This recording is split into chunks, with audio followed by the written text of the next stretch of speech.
أنا أقدم أمامكم إلى حضرتكم القصيدة العربية عن اللغة العربية.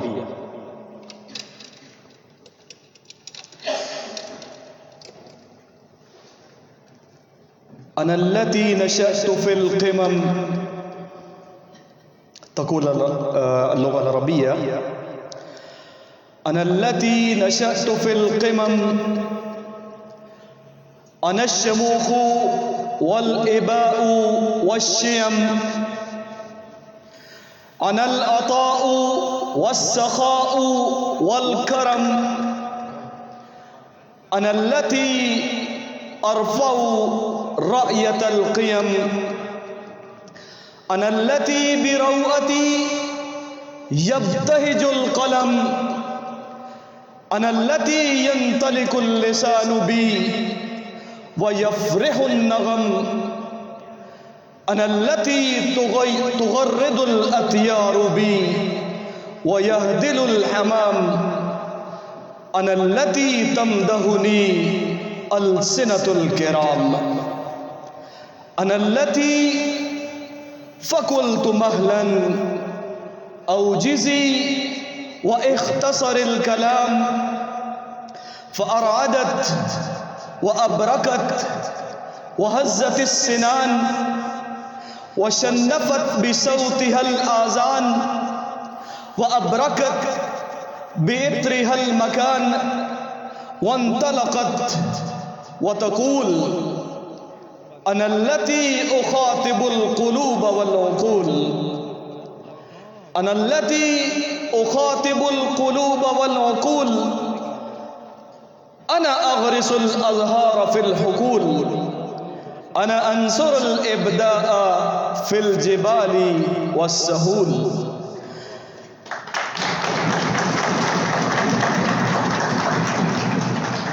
أنا التي أخاطب القلوب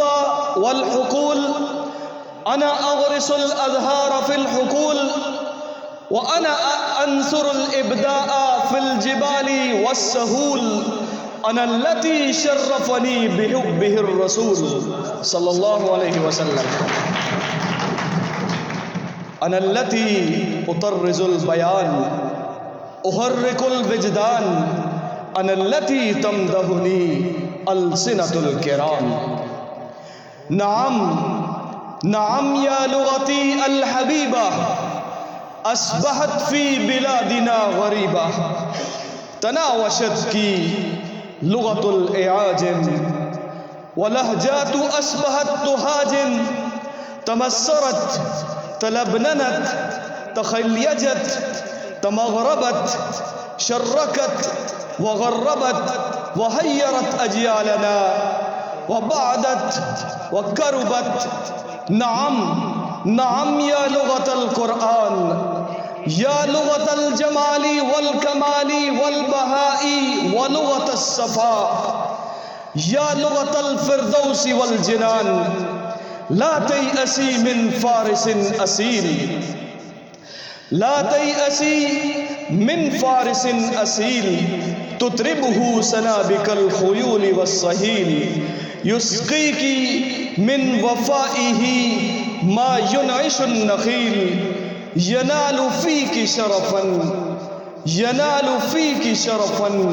ليس له مثيل. شكرا جزيلا.